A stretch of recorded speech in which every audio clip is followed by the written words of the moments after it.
Dati, isa siyang malupit at walang awang Demon King na ang tanging layunin ay wasakin ang buong sangkatauhan. Ngunit nagbago ang lahat nang may isang sanggol na tao na nakaantig sa puso niya.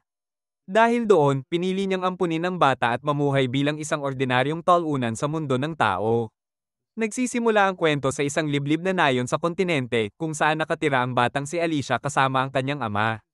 Pansya ng sigla at kuryosidad tungkol sa lahat ng bagay. Isang araw, napansin niyang malabo na ang mga bahagi ng mundo sa mapa maliban sa ideya, kaya nagtanong siya sa kanyang ama. Doon sinabi ng ama ang kasaysayan at mga lihim ng kanilang mundo.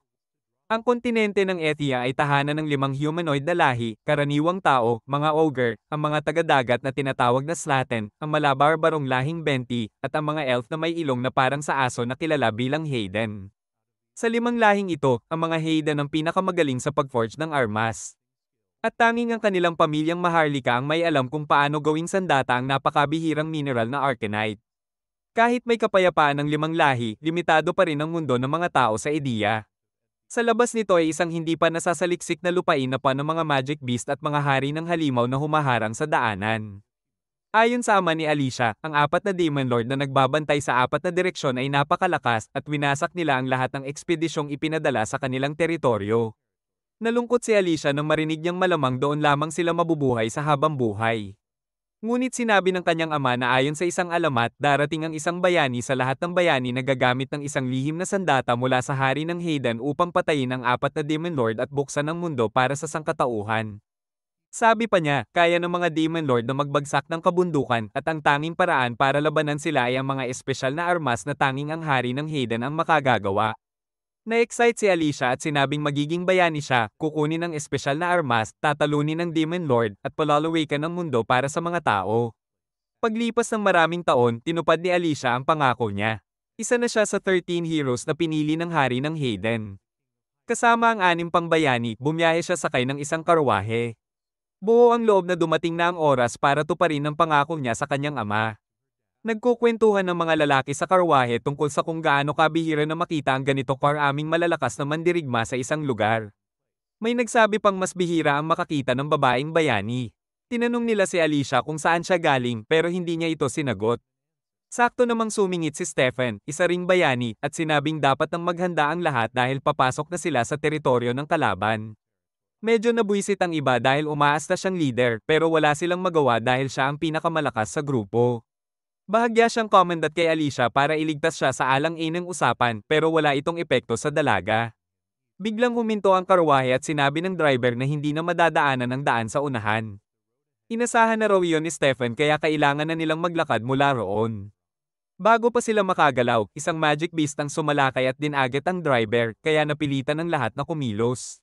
Mas marami pang magic beast ang lumitaw sa paligid, dinagat ang pangalawang driver at sinimulang lapain ang mga kabayo. Lumabas ang mga bayani mula sa kanilang mga karwahe at agad silang inayos ni Stephen sa kani-kanilang posisyon upang makapunta sila sa tuktok at makaharap ang Demon Lord nang walang sinumang masaktan. Ginamit ng mga bayani ang kanilang mga espesyal na armas at ang mga kakayahang ibinibigay ng mga ito upang ilipol ang mga magic beast sa paligid. Samantala, mula sa malayo ay pinagmamasdan sila ng Lord of the South, si Clevetes. Patuloy na nilalabanan ng mga bayani ang mga halimaw hanggang sa maubos ang mga ito, at pagkatapos ay nagtungo sila sa Luna Mountain kung saan naninirahan ng Demon King na si Cleve. Nakita nila si Cleve sa tuktok ng bundok ngunit bigla itong naglaho at bumagsak sa kanilang harapan na parang kidlat. Nagulat ang mga bayani sa malahari at nakasisindak na anyo nito na nagliliwanag ng kakaibang gintong aura. Kita nila na napakalakas ni Cleve. Ngunit sinamantala ni Stephen ang sandaling ito para magpakitang gilas at ipinahayag na ang 13 heroes ay mananalo gamit ang kapangyarihan ng mga sandata mula sa Hidden Kingdom. Inutusan niya ang lahat na sumugod. Ngunit bago pa sila makarating kay Cleve, tinamaan si Stephen ng isang bagay na napakabilis na walang sino man ang nakariyak. Tumilapon siya at bumagsak sa isang malaking bato. Durog ang katawan habang unti-unting tumutulo ang dugo ni Cleve mula sa kanyang buntot. Nagpanik ang mga bayani sa nakita. Isa sa kanila ang biglang sumugod para maghayganti. Sinubukan siyang awatin ni Alicia dahil may kutob siyang may mali, ngunit hindi siya pinakinggan. Tumalo ng lalaking may martilyo papunta kay Cleve, ngunit tinamaan siya ng buntot ng Demon Lord na agad pumutol sa kanyang ulo. Nataranta ang iba at nag-isip tumakas, ngunit hindi nila alam na kayang kontrolin ni Cleve ang mga anino. Pinadalas niya ang mga buntot niya mula sa mismong anino ng mga bayani, tinutusok sila mula sa likod.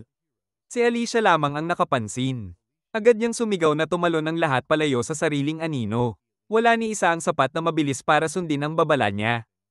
Habang isa-isang pinapatay ang iba, si Alicia lang ang nakakaiwas sa mga atake ni Cleve at patuloy na sumusugod papunta sa kanya. Humanga si Cleve sa bilis ng pag-iisip niya. Sa kabilang banda, hindi na mailigtas ang mga lalaki.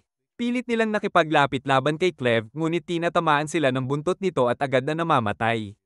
Habang pinagpapapatay niya ang natitirang bayani, sinubukan ni Cleve intindihin kung bakit naroon ang mga taong ito. Sa mahabang panahon niya, lagi lamang niyang itinuring ang mga tao na parang insekto. Huling beses niya silang nakita ay 1,000 taon na ang nakalipas. Nagtataka siya kung paano at bakit may mga nilalang na ganoon kainan na nakakarating sa kanyang lupain. Pinagpapatuloy niya ang pagpatay hanggang si Alicia na lang ang natitira. Iniiwasan niya lahat ng atake at lumipad papunta kay Cleve, ibinigay ang buong lakas sa isang suntok, ngunit gasgas lamang sa sungay nito ang nagawa niya. Nainis si Cleve at nagpakawala ng napakalakas na bugso ng hangin na pumugot kay Alicia at sa kanyang mga pangarap. Hindi siya nakontento sa ginawa at nagpasya siyang personal na malaman kung bakit pinupuntirya ng tao ang kanyang lupain. Lumipad siya papunta sa Hydrate, kabisera ng Hayden Kingdom, kung saan abalang-abala ang mga panday sa paggawa ng mga armas. Paglapag niya sa Bantay Tore, nagsigawan ng mga tao at nagtakbuhan papalayo. Naalala ni Cleve na sinabi ng mga bayani na ang hari ng Hayden ang nagbibigay ng mga espesyal na sandata. Napagtanto niyang panahon na makipag-usap sa hari dahil kapwa sila hari. Dumating ang mga sundalong nagbabantay sa lungsod upang labanan siya, ngunit hindi man lang sila binigyang pansin ni Cleve. Iniisip niya lang na papatayin niya ang sino mang haarang sa kanya hanggang sa marating niya ang hari dahil iyon din ang ginawa ng mga bayani sa teritoryo niya. Binabaril siya ng mga sundalo, ngunit hindi sulit ang oras niya para sa kanila. Kaya't binaliwala lang sila ni Cleve at tumakbo sa ibabaw ng mga bubong patungo sa direksyon ng palasyo. Naghanda ring hamarang ang mga Royal Guard at inilabas ang malalakas nilang armas, ngunit masyadong mabagal at masyadong mahina ang mga ito para makasakit sa kanya.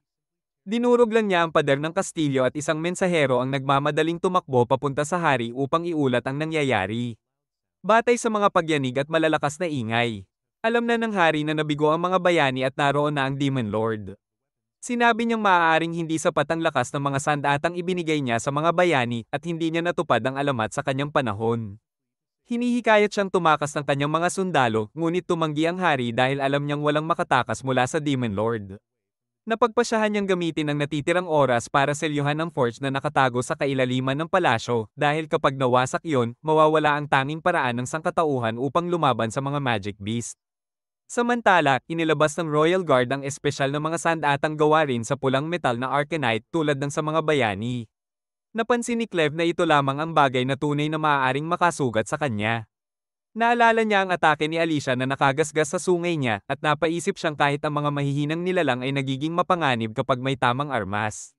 Agad niyang winasak ang mga sandata at nagpasya siyang wasakin din ang forge dahil ayaw niyang mas lalong lumakas ang mga tao. Sa loob ng palasyo, binuksan ng hari ang pinto ng forge. Ngunit habang papasok na siya, lalo pang lumakas ang pagyanig at papalapit ang ingay. Isinara niya ang pinto at piniling manatili sa labas. Sa sandaling iyon, winasak ni Cleve ang bubong at lumitaw sa harapan niya, sinasabing siya ang hinahanap niya. Nagulat ang hari na marinig siyang nagsasalita ng wika ng tao at sinabi nitong hindi dapat gamitin ng isang halimaw ang kanilang lengguwahe. Sinabihan siya ni Cleve na maghinay-hinay sa mga salita dahil kapag may hindi siya nagustuhan, wawasakin niya hindi lamang ang kaharian kundi pati ang buong sangkatauhan. Tinanong niya ang hari kung anong klaseng mga nilalang ang mga humanoid na nakatira sa ideya at bakit sila patuloy na pumapasok sa kanyang teritoryo kahit paulit-ulit niya silang pinipigilan. Pinili ng hari na mamatay ng may dignidad at sinabing hindi mauunawaan ng isang halimaw ang kanyang dahilan. Isang iglap, tinanggal ni Cleve ang ulo ng hari gamit ang buntot nito at nagpasya na lilipulin niya ang lahat ng 5 humanoid na lahi. Habang naglalakad siyang pauwi, pinaplano ang pagbuo ng isang hukbo, may narinig siyang iyak ng sanggol. Binalak niya itong balewalain. Ngunit ang babaeng nadaganan ng mga guho habang pinoprotektahan ang sanggol ay nagsalita at pinakiusapan siyang tumigil. Nakiusap itong iligtas niya ang bata. At nabigla si Cleve, wala pang matinong tao ang humiling sa kanya na magligtas ng sinuman. Cleve sinabi sa babae na balak niyang wasakin ang buong sangkatauhan at dapat ay sisihin nito ang pagiging tao sa nalalapit nitong kamatayan. Sumagot ang babae na ang mga bata ay walang kakayahang pumili kung saan sila ipapanganak at hindi dapat mamatay ang sanggol dahil lamang sa kasalanan ng mga matatanda. Napahinto si Cleve sa sinabi nito at tinanong kung paano nito mapapatunayan na karapat-dapat iligtas ang bata. Sinabi ng babae na hindi niya yun magagawa dahil malapit na siyang mamatay, ngunit paglaki ng bata, mapapatunayan niya ang sarili niya. Namatay ang babae matapos sabihin yon at nagpa siya si Cleve na kunin ang sanggol. Hindi siya kumbinsido sa sinabi ng babae, ngunit dahil napakiksi ng buhay ng tao kumpara sa mga tulad niya, naisip niyang maaaring ito ang pagkakataon upang pagmasdan ng isang tao ng malapitan.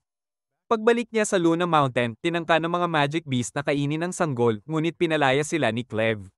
Naiinis siya sa walang tigil na pag-iyak ng bata kaya ginamitan niya ito ng kaunting kapangyarihan upang manumbalik ang lakas. Ngunit alam niyang hindi iyon sapat. Wala siyang kaalaman tungkol sa pag-aalaga ng tao at inihagis pa niya ang bata sa tumpok ng dumi kung saan kumakain ng insekto ang bata kapag nasa soilen. Lalo itong umiyak at nakaramdam si Cleve na baka pinakamalaking pagkakamali ang pagdala sa sanggol doon. Gayunpaman, bilang hari ng mga Magic Beast, hindi niya maaaring bawiin ang kanyang desisyon dahil lamang sa abala. Napagtanto niyang kailangan ng sanggol ng ina. Samantala, nagising si Alicia mula sa isang bangungot tungkol sa pagkamatay ng kanyang ama at hindi niya alam kung nasaan siya. Nang marinig niya ang tinig ni Cleve, tumalikod siya at sinubukang kunin ang espada, ngunit sinabi ni Cleve na itinapon na niya ang espada at ang mga kasama nito sa ilalim ng lambak. Idinagdag niyang siya lamang ang may silbi kaya muling binuo niya ang katawan nito gamit ang madilim na mana. Hindi agad maunawaan ni Alicia ang nangyari hanggang makita niyang buo muli ang binti niyang dating naputol. Dito niya naunawaan na namatay siya at ngayon ay gumagalaw bilang isang nilalang na pinapagana ng kapangyarihan ng Demon King. Sinabihan siya ni Cleve na simulan ang trabaho at ipakita ang kanyang mommy milkers. Nagulat si Alicia at mali ang inakala sa intensyon nito, ngunit iginiit ni Cleve na nag-aalala lamang siya dahil gutom ang sanggol. Nang hindi siya sumunod, ginamit ni Cleve ang kapangyarihan para kontrolin ang kanyang katawan. Pinilit siyang maghubad, ngunit natuklasan ni Cleve na hindi siya makapagpalabas ng gatas dahil isa siyang birhen. Galit si Alicia na hindi man lang ito alam ni Cleve, ngunit tinawag siya nitong walang silbi. Hiniling niyang patayin na lamang siya kaysa ipahiya, ngunit sinabi ni Cleve na hindi siya mamamatay hanggat umaagos ang kapangyarihan nito sa kanyang katawan. Umiiyak muli ang sanggol at sinabi ni Cleve na wala siyang magagawa sa gutom nito. Tinanong ni Alicia kung bakit mayroon siyang sanggol at ipinaliwanag ni Cleve na nais niyang pagmasdan ang bata hanggang paglaki at doon niya pagbabatayan kung karapat-dapat bang mabuhay ang sangkatauhan. Sinabi ni Cleve kay Alicia na ibibigay nito ang lahat ng kailangan niyang malaman tungkol sa pagpapalaki ng bata. Una niyang tinanong kung paano pakainin ang sanggol. Dahil hindi siya maaaring sumuway sa utos. Sinabi ni Alicia na kailangan nilang humanap ng wet nurse at kadalasan ay inuupahan ito gamit ang pera. Hindi nauunawaan ni Cleve ang konsepto ng pera, kaya ipinaliwanag ni Alicia na maaari siyang magbayad gamit ang Arcanite na nakakalat sa kanyang bundok dahil napakabihira nito sa mga teritoryo ng tao. Napagpasyahan ni Cleve na agad humanap ng wet nurse, ngunit pinigilan siya ni Alicia at tinawag siyang Hangal. Ipinaliwanag niyang matatakot ang mga tao sa sandaling makita si Cleve, kaya imposible ang pagkuha ng wet nurse. Hiniling ni Alicia na ibigay sa kanya ang bata upang siya ang maghanap ng wet nurse. Ang tunay niyang balak ay iligtas ang sanggol mula sa Demon King. Ngunit tumanggi si Cleve dahil ayaw niyang mawala sa kanyang paningin ang bata. Upang maresolba ang problema sa kanyang anyo, ginamit niya ang kanyang mana upang mag-transform sa anyong tao. Nagulat si Alicia at sinabi ni Cleve na ginaya niya ang anyo ng lalaking nagprotekta sa sanggol gamit ang kapangyarihan niya sa mga anino. Inutusan siyang itago rin ang mga buntot kaya ibinalik niya ang mga iyon sa kanyang anino, ngunit hindi niya itinago ang sungay. Pagkatapos nito, pinangalanan niya ang sanggol na Luna bilang paggalang sa Luna Mountain at inutusan si Alicia na pangunahan sila sa paghanap ng wet nurse. Huminto sila sa dating kampo ng mga bayani dahil may ilog malapit doon. Inutusan ni Cleve si Alicia na paliguan si Luna ng maingat at paulit-ulit siyang nagbibigay ng detalye na nakaiinis para kay Alicia. Habang inis siya, nagulat din siya na mayroon palang ganoong kailan isang pag-uugali ang Demon Lord. Matapos paliguan ang bata, sinabi ni Cleve kay Alicia na maligo rin dahil puno siya ng dugo at dumi at hindi iyon mabuti para sa bata. Ibinigay niya rin ang telang binalot kay Luna. Nang mawala ni Alicia ang mga mantsa, nakita niya ang sagisag ng Hayden Royal Family. Nagulat siya at napagtanto niyang mula sa angkan ng Hayden si Luna, ngunit hindi niya alam kung paano napunta si Cleve sa bata. Hinarap niya si Cleve at tinanong kung paanong nadukot nito ang isang kasapi ng pamilya Maharlika. Sinabi ni Cleve na ipinagkatiwala sa kanya ang sanggol.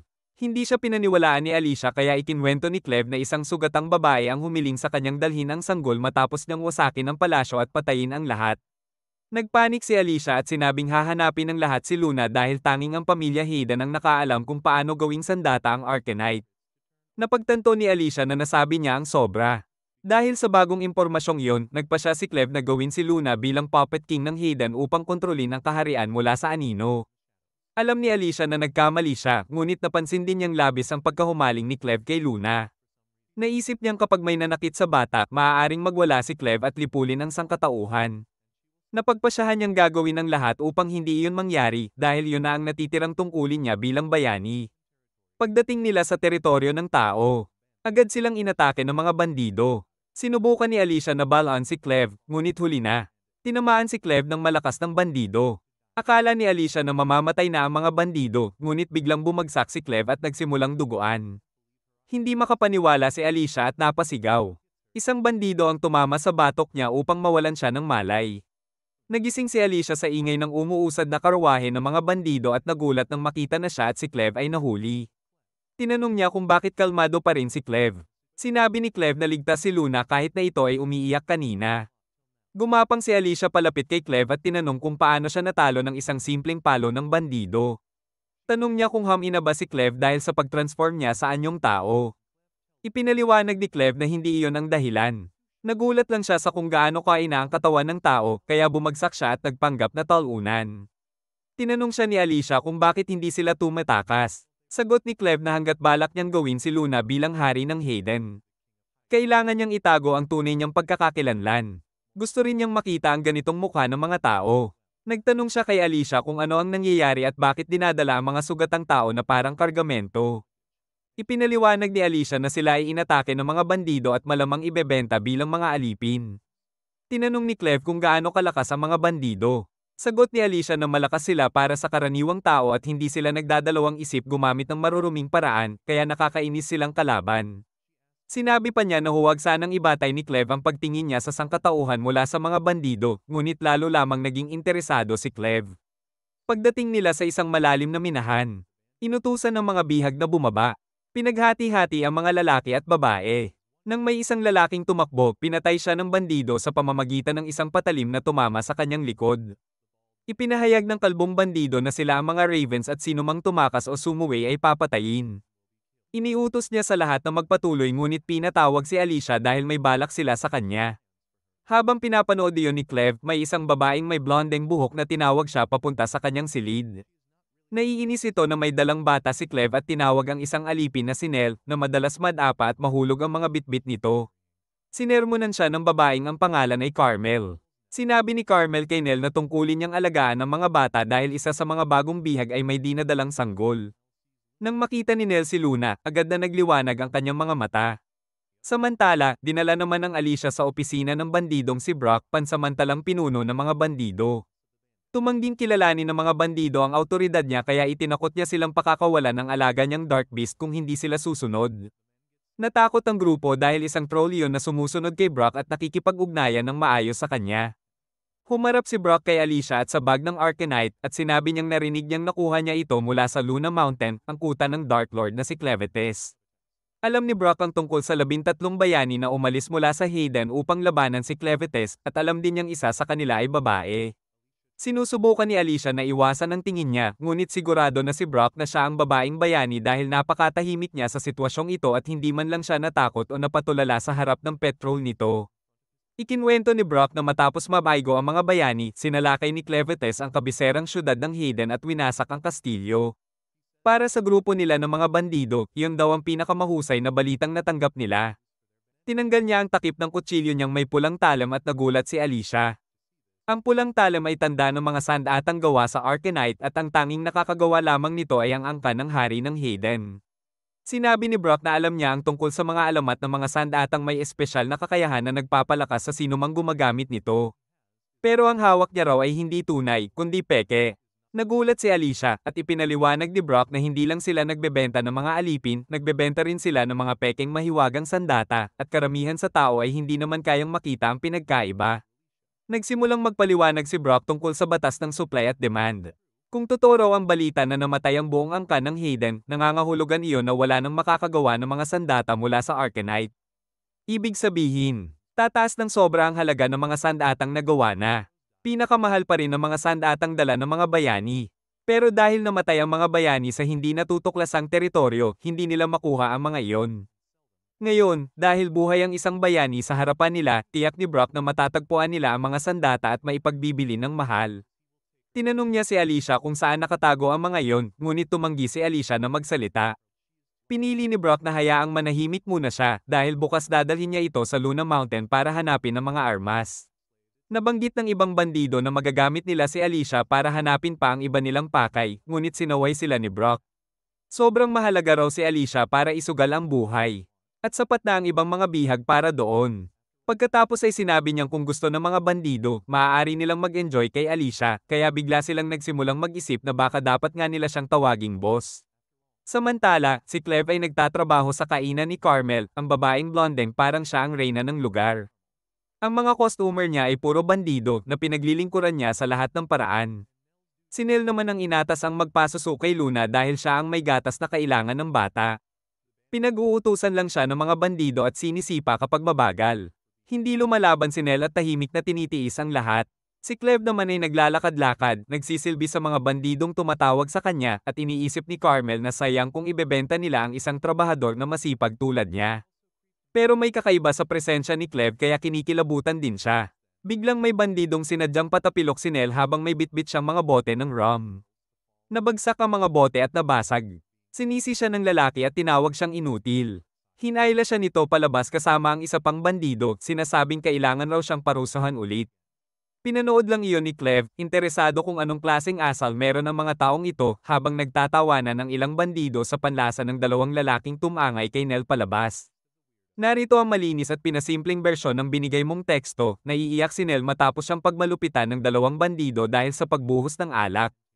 Habang nagmamadali siyang alagaan ng sanggol, patuloy siyang kinukutya ng dalawa, ngunit bigla silang nakararamdam ng pagkahilo, umuubo ng dugo, at namamatay. Agad silang hinihigop ng mga anino ni Cleve. Lumabas si Nell at sinabi ni Cleve na kailangan nilang mag-usap. Habang pinapasuso niya si Luna, tinanong siya ni Cleve tungkol sa koneksyon niya sa mga bandido. Inilahad ni Nell na lumaki siya sa loob ng grupo at hindi nakilala ang kanyang ama. May ina siya ngunit madalas itong sakta ng mga bandido. Nang mawala ang kanyang ina noong siya ay 12 anyos, nagsimula na rin siyang abusuhin ng grupo. Tinanggap siya bilang parang hayop at ganoon ang naging treto sa kanya. Naging mas bearable lamang ang buhay nang magtayo si Carmen ng restoran at bahay aliwan kung saan tinuruan siya kung paano makaligtas sa mga lalaki nang hindi na gaanong nasasaktan. Naging sanay siya sa pagpapasuso dahil maraming bata ang nangangailangan. Ipinaliwanag niya kay Cleve na nakakapaglabas lamang ng gatas ang babaeng nanganak kaya tinanong siya nito tungkol sa kanyang anak. Nalungkot siya at sinabing patay na itong ipinanganak. Nais na niya noong sumunod sa kanyang anak sa kabilang buhay, ngunit nang gumising siya ay nakita niya ang isang sanggol na hindi niya kilala na nabubuhay dahil sa gatas niya.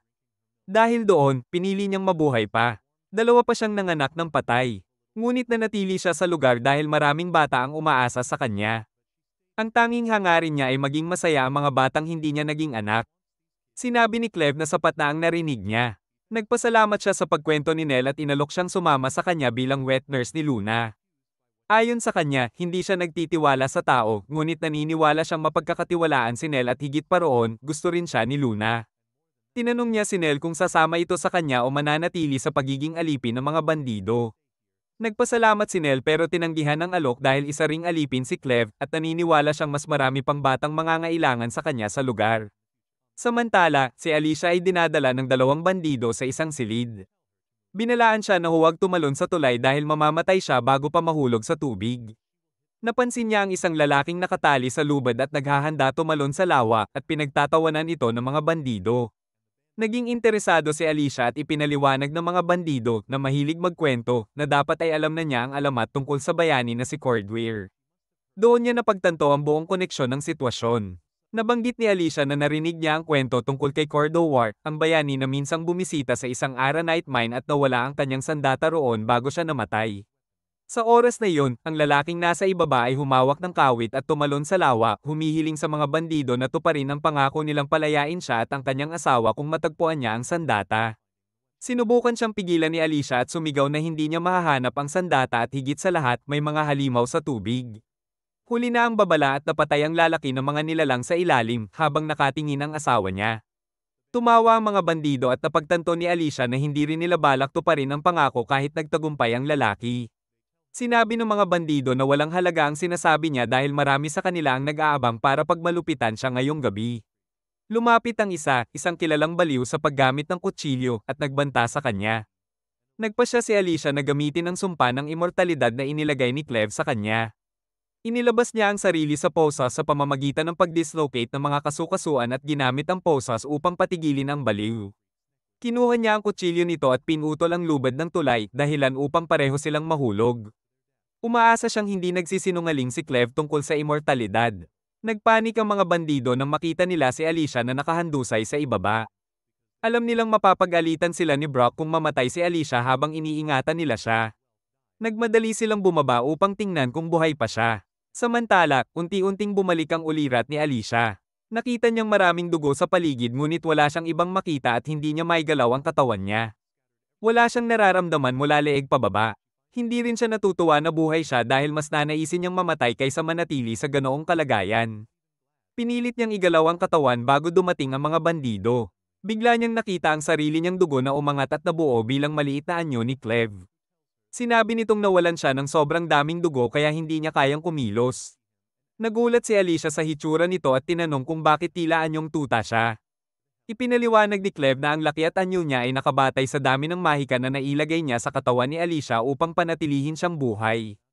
Kapag naubos ang enerhiya, mamamatay siya.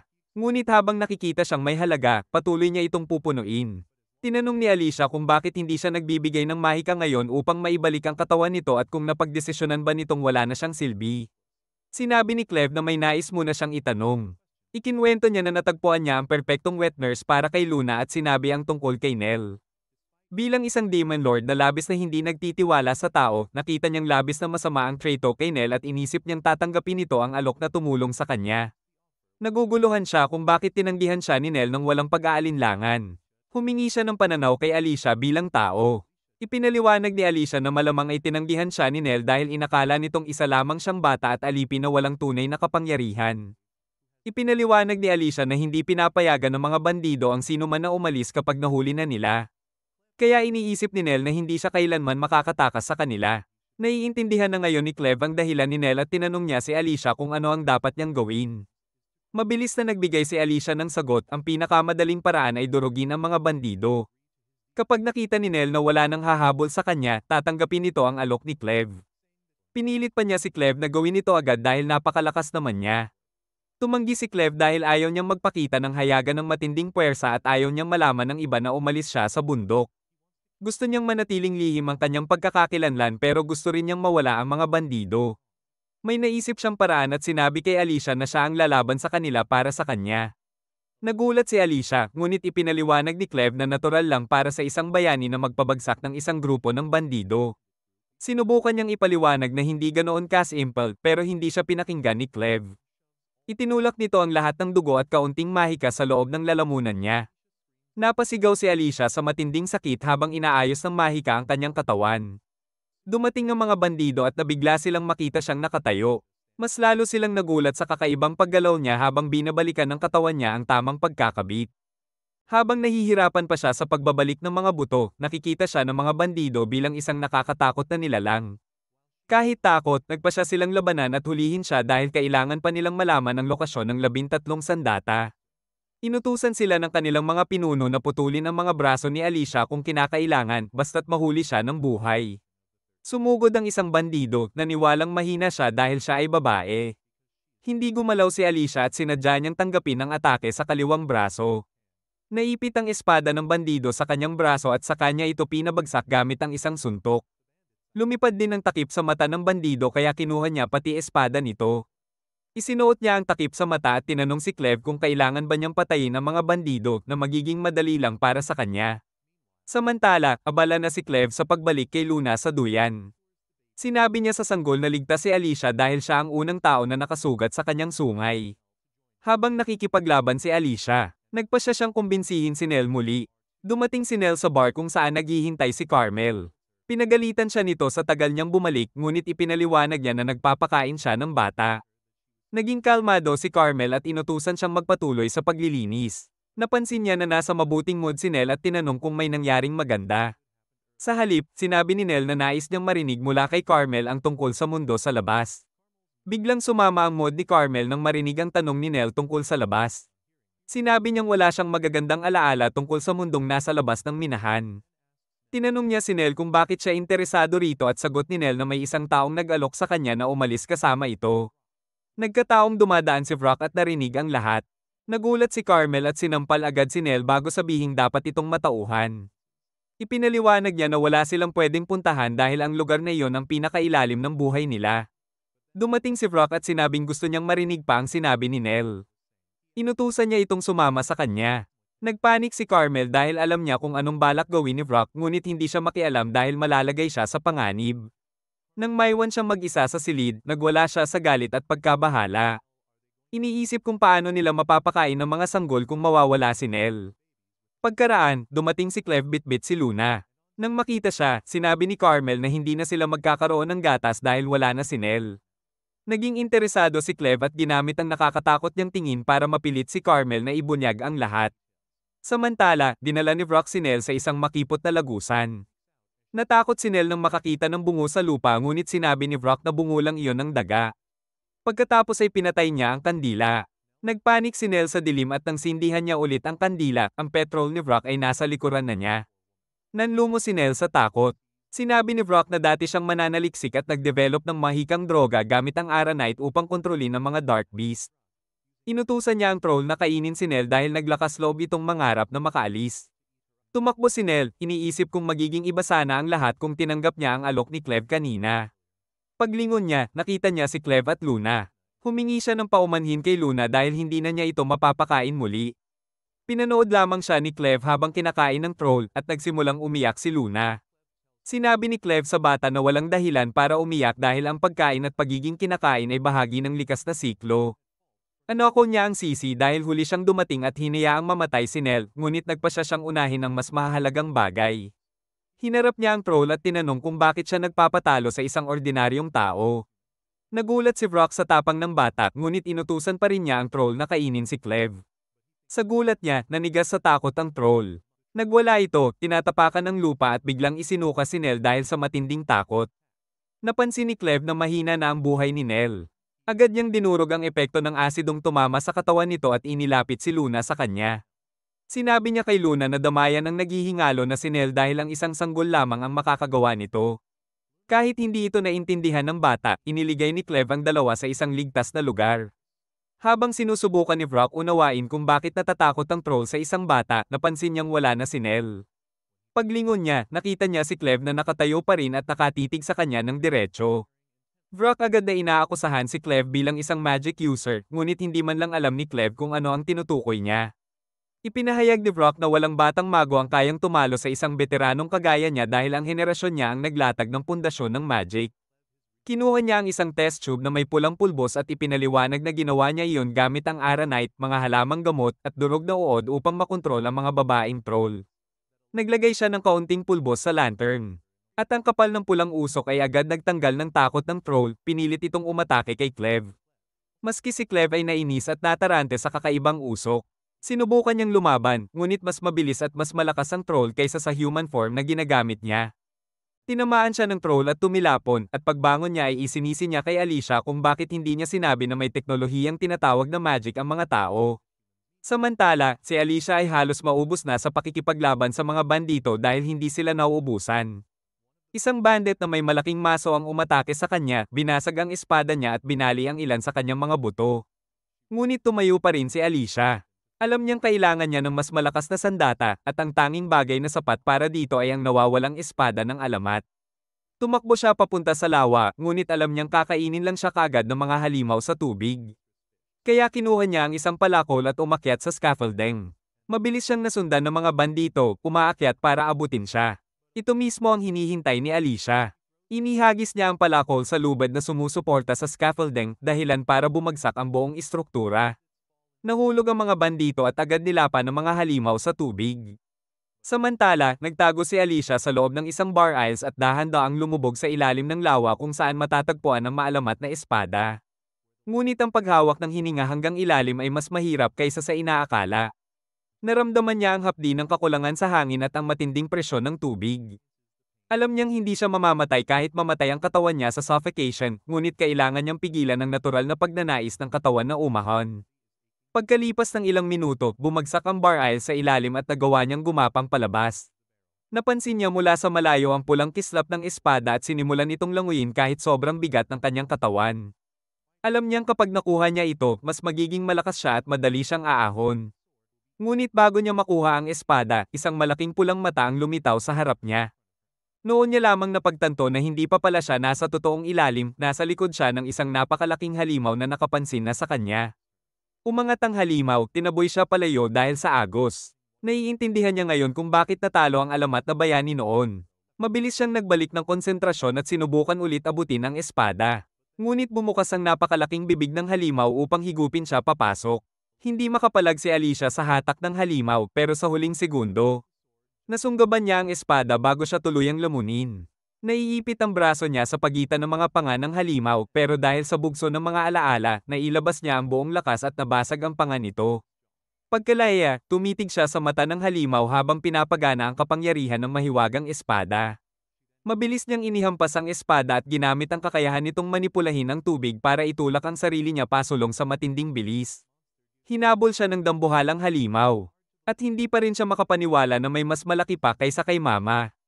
Tingin niya, isa ito sa mga ancient ones, mga sinaunang dark beasts na nabubuhay ng libu-libong taon. Kadalasan ay natutulog sila sa mga liblib at delikadong bahagi ng kontinente, pero ang isang ito ay nagising nang gumawa ng Arcanite mine ang mga tao rito. Habang iniisip niya ito, malapit na niyang marating ang ibabaw ng tubig, ngunit napansin na rin siya ng mas maliliit na halimaw. Alam ni Alicia na kailangan niyang makahinga kung gusto niyang manalo. Pero nakaharang sa ibabaw ang mga monster fish. Ginamit niya ang isang malakas na swing ng espada para umangat, tinaga ang isang halimaw, at tumalon palabas ng tubig. Nagulat ang mga bandido nang makita siyang buhay. Ngunit habang sinusubukan niyang huminga, umahan din mula sa tubig ang higanteng halimaw. Nagkagulo ang mga bandido nang makita ito, at agad silang inatake ng halimaw gamit ang mga galami nito. Naiiwas at umatras lang si Alicia dahil mababaw lang ang tama ng mga atake niya sa balat ng dambuhala. Naisip niyang hindi kayang labanan ng isang bayani lang ang isang ancient one. Sa kabutihang palad, nilapa at kinain ng halimaw ang lahat ng bandido. Ang mga tira-tira naman ay pinagpiestahan ng mga monster fish. Inakala ni Alicia na tapos na ang tungkulin niya. Bigla niyang narinig ang boses ni Cleve. Hinanap niya ito, ngunit sinabing telepathy ang gamit nila. Hindi raw nito makita ng malinaw, pero base sa dugo sa paligid, sigurado siyang natapos na ni Alicia ang trabaho. Napasigaw si Alicia dahil dapat sana ay tinulungan siya nito matapos ang pinagdaanan niya. Ngunit sagot ni Cleve, may sarili siyang problema. Hindi maunawaan ni Alicia kung ano pa ang maaaring magpahirap sa isang Demon Lord. Ipinaliwanag ni Cleve na may teknik siyang hindi pa nakikita noon at mas mahina pala ang katawan niyang pangtao kaysa inaakala niya. Dagdag niya, itinago ni Alicia sa kanya ang tungkol sa magic at pag-uwi niya ay paparusahan niya ito ng maayos. Gayunman, natalo na niya ang brainwash troll at aura farming na lang siya ngayon. Samantala, tumatakbo si Brock para iligtas ang sarili habang iniisip kung gaano kagaling na mega si Cleve para talunin ang alaga niyang troll sa isang atake lang. Natisod siya sa bangkay ni Nell habang umiiyak si Luna sa tabi nito. Sa pagkakita niya sa bata, may naisip siyang paraan para makabuelo kahit desperado ang sitwasyon. Sa kabilang banda, tumakbo si Alicia papunta kay Cleve matapos matanggap ang utos nito at agad niyang napansin ang kakaibang usok sa paligid. Napansin din ni Cleve ang espadang binalot niya ng tela at sinabi ni Alicia na hindi niya yun itatapon dahil isinugol niya ang buhay niya para makuha yon. Hindi gaanong iniintindi ni Cleve ang espada dahil mas nababahala siya sa pulang usok. Sabi niya, hindi ito nakaapekto sa normal na hayop o tao pero lubos nitong ginugulo ang pandaman niya bilang isang Demon Lord. Hindi siya makaamoy at umaalingaw ang tenga niya at hindi niya gusto ang pakiramdam na iyon. Sinabi pa niyang kaya niyang paputukin ang lahat sa paligid kung magta-transform siya sa tunay niyang anyo. Pero hindi niya maaaring gawin iyon nang hindi alam kung nasaan si Luna. Nagpanik si Alicia nang malamang hindi kasama ni Cleve si Luna pero sabi nito malamang ay hindi naman siya nalalayo.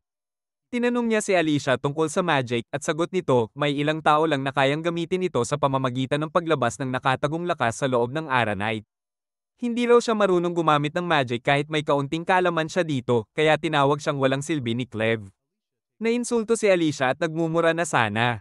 Pero nagdesisyon si Cleve na hanapin sina Luna at Nell dahil may posibilidad na patay na ang mga ito. Nanlamig si Alicia sa narinig at tinanong niya si Cleve kung ano ang gagawin nito kapag patay si Luna.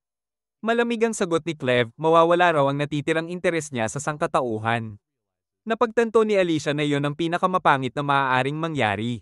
Nagpasya siyang hanapin agad si Luna upang mailigtas ang sangkatauhan mula kay Cleve at hindi nagtagal ay nakakita siya ng bakas ng dugo.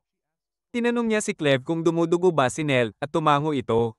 Sabi ni Alicia kung hindi gumagapang si Nell baka may humihila sa kanya pero alinman doon hindi siya makakalayo kaya kailangan nilang magmadali. Samantala, buhay pa si Nell. Mahigpit niyang kinakapit ang sarili kay Brock, ibinibigay ang natitira niyang lakas upang protektahan si Luna.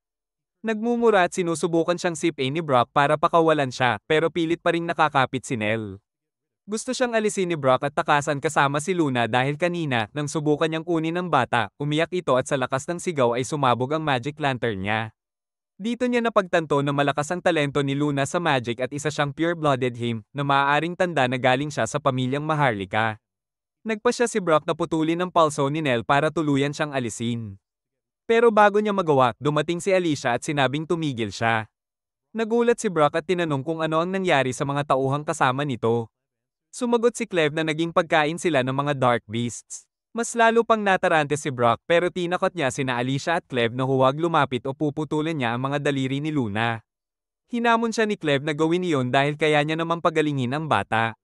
Ngunit sinabi ni Alicia na hindi niya mabubura ang sakit na mararanasan ng bata. Nakiusap siya na ang makipag-usap sa halip. Inilahad niya ang mahiwagang sandata ng alamat na bayani. Hindi makapaniwala si Brock nang makita ang sandata pero inihagis ito ni Alicia sa pader sa likuran niya at sinabing kunin niya kung gusto niya. Kailangan daw gamitin ang dalawang kamay para mahugat ang espada. Kapag inilapag niya si Luna sa lupa, papayagan siyang kunin ang sandata at umalis. Ngunit natawa lamang si Brock. Hindi raw ibibigay ng isang bayani ang isang magic weapon para lang sa isang sanggol. Sigurado na siyang may dugong Maharlika si Luna, kaya nagbago ang isip niya. Sinabi niya kay Alicia na ay lahad ang lokasyon ng 13 sandata na pagmamay-ari niya at ng kanyang mga kasamahan kung gusto nitong mabawi ang bata. Sinabi ni Cleve na ay lahad na ni Alicia ang lokasyon dahil mga sandata lang naman ang mga iyon. Sagot ni Alicia, nasa ilalim ng lambak sa paanan ng Luna Mountains ang mga sandata, pero kailangan ni Brock na siya mismo ang pumunta roon para kunin ang mga ito. Tumawa si Brock, sinasabing kaya niyang kunin ang lahat ng sandatang iyon dahil higit sa isang uri ng magic ang alam niya. Bigla siyang nagpakawala ng itim na pulbos sa hangin at marahang tinapik si Luna, dahilan para umiyak ito at automatikong ma-activate ang magic niya. Sa tulong ng kapangyarihan ni Luna, nag-trigger ang invisibility spell ni Brock at tuluyan siyang naglaho na parang walang bakas. Naglakad siya palayo, sigurado na hindi siya makikita ni Alicia at Cleve. Ngunit maya-maya, biglang sumulpot si Alicia sa harapan niya at tinaga siya sa gitna ng katawan. Hindi maunawaan ni Brock kung paano siya natuntun. At sinabi ni Alicia na kahit na naging invisible siya at pinahina ang tunog sa paligid niya, naririnig pa rin niya ang pag-iyak ni Luna. Samantala, kinuha ni Cleve si Luna at pinagpag ang invisibility powder mula sa katawan nito. Nagpasya si Alicia na hayaan na lamang manatiling invisible ang bangkay ni Brock tapos napagtanto niyang nabuhay si Luna dahil desperadong ipinrotekta siya ni Nell. Tinanong niya si Cleve kung hindi ba niya kayang iligtas si Nell. Sagot ni Cleve, isa lang zombie puppet ang kaya niyang kontrolin sa isang pagkakataon. At masyado ng marami ang nawala sa katawan ni Nell para tuluyang ma-regenerate gamit ang kapangyarihan niya. Kailangan daw kunin ang mga nawawalang bahagi mula sa ibang pinagmumulan pero mas madali raw kung hahayaan na lang siyang mamatay. Nagalit si Alicia sa narinig, tinatanong kung paano niya kayang pabayaan ang babaeng nagligtas sa anak niya. Sinabi niyang kung siya ang ina, ipagkakatiwala rin niya ang anak niya sa isang taong tulad ni Nell. Dahil sa sinabi niya, nagpasya si Cleve na iligtas si Nell. Gayunpaman, ipinaliwanag niya kay Alicia na kailangan niya itong patayin habang ginagawa ang pagsagip dahil kailangan niyang bawiin ang lahat ng mana na inilagay niya sa katawan nito. Sinabi ni Alicia na wala siyang pakialam kung mamatay siya para sa kapakanan ng iba dahil isa siyang bayani. Agad siyang pinatay ni Cleve. Makalipas ang sandali, nagising si Nell, nagulat na buhay pa rin siya. Mas lalo siyang nagulat nang makita ang bagong anyo ng kanyang katawan na ganap na inayos at binuo muli ni Cleve habang ginagamot siya. Tinanong niya ito kung siya nga ba ang nagligtas sa kanya at tumango si Cleve, sinasabing dapat niyang pasalamatan ang bayani. Pinaliwanag niyang matagal ang paggagamot kay Nell at nagsimulang mabulok ang katawan ni Alicia habang ginagawa niya iyon. Ngunit ngayon na ibinalik niya ang mana sa katawan ng bayani. Gigising na ito anumang oras. Makalipas ang ilang segundo, nagising si Alicia at agad na tumayo na parang nasa breakdance routine. Ang una niyang hinanap ay ang espada niya. Ipinakilala naman ni Cleve si Nell sa bagong pangalang Nelo at iniabot nito si Luna sa kanya, sinasabing mula ngayon ay sasama siya sa kanila. Masayang tinanggap ito ni Nelo. Kinabukasan, nagdesisyon si Cleve na kumpiskahin ang magic sword ni Alicia, sinasabing masyado itong nakakaakit ng atensyon. Nilamon ng anino niya ang espada. Ikinapanghina ng loob ni Alicia, ngunit sinabi niya na ibabalik niya ito kapag kailangan. Dapat pa raw siyang magpasalamat at hindi niya ito itinapon. Dumating naman si Nelo at sinabi kay Cleve na napakaibang klase ng mga spell ang ginagamit nito. Tinanong siya ni Cleve kung naimpake na ba niya ang lahat ng kailangan para sa paglalakbay. Masaya niya itong ipinakita, kasama na ang mga bagong damit ni Luna. Nagulat si Alicia at tinanong si Nelo kung hindi ba masyadong mabigat ang mga dala niya. Pero sagot ng babae, magaan lang daw ang lahat. Naisip tuloy ni Alicia kung pinalitan ni Cleve ang mga parte ng katawan ni Nelo ng sa mga bandido para bigyan siya ng dagdag na lakas. Bigla namang sinabi ni Nelo na kaya rin niyang buhatin ang espada at armor ni Alicia kung gusto nito. Pero sagot ni Alicia, wala na siyang espada. Naalala ni Nelo na minsang sinabi ni Carmel na maraming magagandang gamit si Brock sa loob ng mesa niya, kaya agad na nakiusap si Alicia kay Cleve na payagan siyang kumuha kahit isang espada. Pumayag si Cleve dahil wala raw silbi si Alicia kapag wala siyang sandata. Tumakbo naman agad si Alicia papunta sa opisina ng mga bandido. Samantala, naglakad sina Cleve at Nelo patungo sa gate at tinanong niya ito kung nakakaramdam ba siya ng nostalgia habang umaalis. Sagot ni Nelo, wala naman siyang magandang alaala rito, pero dito siya tumira kasama ang ina niya at nakakaramdam siya ng kaunting lungkot makita itong walang tao. Sinabi niyang si Carmel lang ang gusto niyang makita bago umalis, pero magiging kainahinala iyon sa bago niyang anyo. Naging curious si Cleve tungkol kay Carmel, ngunit biglang may tumalon mula sa itaas at sumugod sa kanya, sinasabing nakita na niya ang taong gumagamit ng kakaibang magic. Samantala, nakarating si Alicia sa opisina ni Brock at nagsimulang hukayin ang laman ng mesa. Kinuha niya ang pera nito at nakakita ng leather armor na halatang may kainahinalang pinanggalingan. Nandidiri siya sa kung ano-anong pinagdaanan ng armor, pero alam niyang makakatulong pa rin ito sa laban, kaya sinuot niya ito bago kumuha ng maayos na espada. Ngunit bago pa siya makabalik, lumipad si Cleve papasok sa pader sa tabi niya. Nagulat si Alicia at tinanong kung ano ang nangyayari, ngunit nagawa lang ni Cleve na murahin ang kahinaan ng kasalukuyan niyang katawan. Dumating ang umatake kay Cleve at agad na napansin ni Alicia kung gaano ito kalakas. Naghandang lumaban si Alicia ngunit inunahan siya ng lalaki. Nailagan niya ng buo ang sipa, pero kahit ganoon ay nagkaroon pa rin siya ng hiwa sa mukha, tanda na hindi ordinaryo ang kalaban. Nabasa rin ng lalaki na malakas si Alicia, kaya tinuloy niya ang sunod-sunod na sipa mula sa ere, itinutulak siya paatros. Hindi yun sapat para talunin si Alicia, kaya lumayo ang lalaki at ginamit ang isang makapangyarihang sonic attack na nagpabagsak kay Alicia hanggang tumagos siya sa bubong. Lumabas ang lalaki para tapusin siya at nagbabala na ang tanging pakay niya ay ang magician. Ipapalampas daw niya si Alicia kung titigil ito. Pero nagalit si Alicia dahil isang bayani siya at ayaw niyang minamaliit. Nagpasya siyang gamitin ang espesyal niyang atake at humingi ng magic sword kay Cleve. Pinwersa niyang gawing Blanca ang isip niya, inililipat ang lahat ng intelligence points niya sa attack. Lumambat at nag-iba ang anyo ng espada habang papabilis ng papabilis ang paglapit niya. Hindi nakareact ang lalaki sa bilis niya at muntik na niyang buksan ang panga nito sa isang hiwa, pero isang utos mula kay Cleve ang nagpahinto sa kanya. Nananatili pa rin siya sa brainless state, kaya tinapak siya ni Cleve sa ulo para ibalik ang katinoan niya. Sinabi ni Cleve na kung itinuloy niya ang brainless attack, yun sana ang pinakamalaking pagkakamali niya dahil bago pa man sumapol ang espada, mauuna siyang mapunit ng sipa ng lalaki. Doon lang niya naintindihan ang panganib. Pagkatapos noon, sinabi ni Cleve na hindi sila magkakalaban at inatake lang sila ng lalaki dahil sa isang malaking pagkakamay-misunderstand. Medyo kumalma ang lalaki, pero sinabi niyang ayusin agad ni Cleve ang sitwasyon kung gusto pa niyang mabuhay. Hindi pa rin niya sila pinagkakatiwalaan at napansin pa niyang amoy mountain troll si Nell. Sagot ni Nell, baka dahil nilamon siya ng isa. Ipinaliwanag ng lalaki na nakatanggap siya ng balita tungkol sa isang magician na kumokontrol ng mountain troll gamit ang mahika. Kaya pumunta siya roon para harapin ito. Pero pagdating niya, natagpuan niyang patay ang mountain troll at nawawala ang ilang bahagi ng katawan nito. Dahil doon, inakala niyang si Cleve ang magician na pumatay dito dahil hindi niya ito makontrol. Doon na nagtugma ang lahat kay Cleve kaya pinapunta niya agad sa ligtas na lugar sina Nell at Luna. Tinanong ni Alicia kung dapat ba siyang sumunod para bantayan sila pero gusto ni Cleve na manatili siya dahil ang lalaking kaharap nila ay isang dark beast na nagtatago sa ilusyon.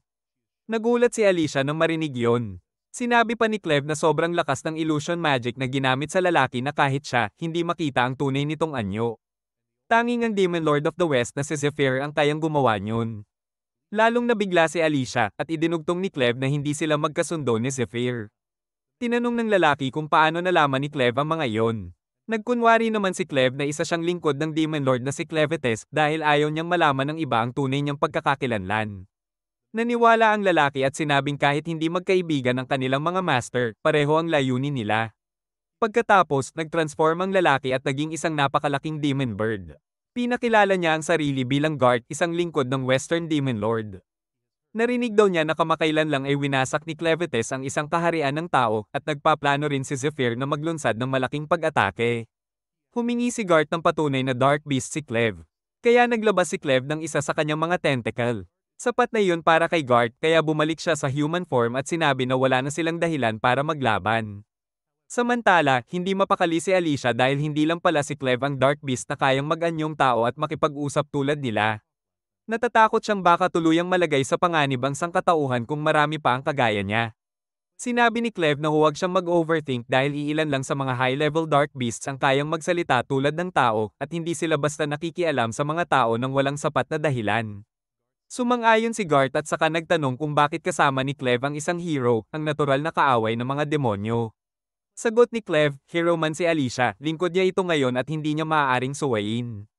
Nasa misyon siyang pag-aralan ang mga humanoid species at sina Alicia, Luna, at Nell ang gagamitin niya para maisagawa yon. Tumanggi siyang magbigay ng anumang dagdag na detalye. Tanggap naman iyon ni Garth ngunit malinaw niyang sinabi na papatayin niya ang kahit sinong hamarang sa kanya kahit pa mga lingkod ni Cleve. Sinagot siya ni Cleve na mabibigo siya, saka tinanong kung bakit naroon si Garth at bakit biglang gustong umatake ni Zephyr sa mga tao, gayong siya ang may pinakamagandang reputasyon sa kanila. Mahilig siyang obserbahan ng mga tao at sinasamba pa siya bilang Diyos ng mga ogre roon. Kaya wala siyang nakikitang dahilan para bigla itong maging agresibo. Sinabi ni Garth na 3 araw na ang nakalipas habang nagpapatrol siya sa kanlurang kagubatan, may nakita siyang ilang dark beasts na naghahanap sa mga nawawala nilang anak. Nakakita rin siya ng isang vial ng potion na tanging mga tao lang ang maaaring nakapag-iwan. Dinala niya agad iyon kay Zephyr at iniulat na kamakailan ay maraming dark beast younglings ang nawawala at posibleng mga tao ang kumukuha sa kanila. Nagalit si Zephyr nang marinig yun kaya ipinadala niya si Garth para personal na imbestigahan ang nangyayari. Dahil kung totoong mga tao ang nasa likod ng mga pagdukot, kailangan silang puksain. Nagulat si Cleve na nauna pa si Zephyr na malaman ito kaysa sa kanya. Sinabi niya kay Garth na baka mas malala pa ang problema. Kinuwento niya na kamakailan ay nakausap niya ang isang babaeng tao at sa nakausap ay tinakot niya si Carmel hanggang ibinunyag nito ang lahat. Ikinwento ni Carmel na ang mga babae rito ay hindi dapat magdalang tao at kapag may nanganak, dumarating ang mga lalaking nakaitim na balabal para bilhin ang sanggol. Lagi nilang binabanggit ang talent at kung ano-ano pang dahilan. Doon nalaman ni Cleve na hindi pa pala patay si Nell noong ipinanganak ang mga anak niya, pinatay sila ni Carmel upang hindi sila maibenta at magdanas ng mas malupit na kapalaran. Inamin niya ito kay Cleve at sinabing ginawa niya iyon para protektahan si Nell sa trauma ng pagiging biktima ng pagkuha ng sariling anak. Ngunit ipinaalala sa kanya ni Cleve na lumaki si Nell sa lugar na ito, ibig sabihin ay inalagaan at itinago siya ng kanyang ina, samantalang si Carmel at ang iba pa ay hindi man lang sumubok. Pagkatapos ikwento ang lahat, sinabi ni Cleve kay Garth na ang pagdukot sa mga dark beast at ang mga ilegal na transaksyon dito ay siguradong magkakaugnay. Lubos din niyang pinaghihinalaan na mahika ang nag-uugnay sa dalawang pangyayaring ito. Napasimangot si Alicia matapos marinig ang lahat. Tinanong siya ni Cleve kung ano ang iniisip niya. Sinabi niya na bagaman hindi siya eksperto sa mahika, alam niya na ginagamit ito ng mga wizard bilang sandata. Sa kasalukuyan, ang lakas ng mga wizard ang nagtatakda ng resulta ng mga digmaan at ang unang nagdala sa kanila sa battlefield ay si General Drell ng Bolate Army, ang parehong taong pumatay sa kanyang ama. Nadismaya si Cleve na si Alicia ay pumunta upang patayin siya at hindi ang taong pumatay sa kanyang ama. Sinabi naman ni Alicia na iyon ang huling habilin ng kanyang ama. Habang nangyayari ito, pinamumunuan ni Drell ang isang napakalaking hukbo at isang higanteng dark beast upang sakupin ang Heian na kasalukuyang walang hari. Ang pumipigil lamang sa kanila ay ang mga sundalo ng kalapit na bansang tao. Ngunit dehado sila dahil kulang sila sa sundalo at wizard. Alam ng kanilang kapitan na si Rod na hindi nila mapipigilan si Drell hanggang dumating ang kanilang pangunahing puwersa. Batid ni Rod na ang tunay na pakay ni Drell ay ang Hybnian Royal Forge, ang tanging lugar sa buong mundo kung saan maaaring gumawa ng magic swords, at isa rin itong pinakamatandang magic item. Natatakot si Rod na kapag nakuha ito ni Drell at ng Bolate Kingdom, magiging mas nakakatakot pa ang kanilang teknolohiya sa Mahika. Umaasa siyang makipag-alyansa ang Eastern Kingdom sa Hayden upang mapigilan sila. Ngunit huli na ang lahat dahil si Maynard, ang pinakamalakas na wizard ng Bolate Army, ay nakalusot na sa Heian habang nakikipaglaban si Drell sa labas. Napatay na ni Maynard ang lahat ng gwardya sa loob ng tarangkahan at binuksan iyon upang papasukin sina Drell at ang buong hukbo. Ipinabatid niya kay Drell na nakumpirma na niya ang balita tungkol sa pagkamatay ng hari at naligtas naman ang Crown Princess, ngunit hindi nila ito maabot.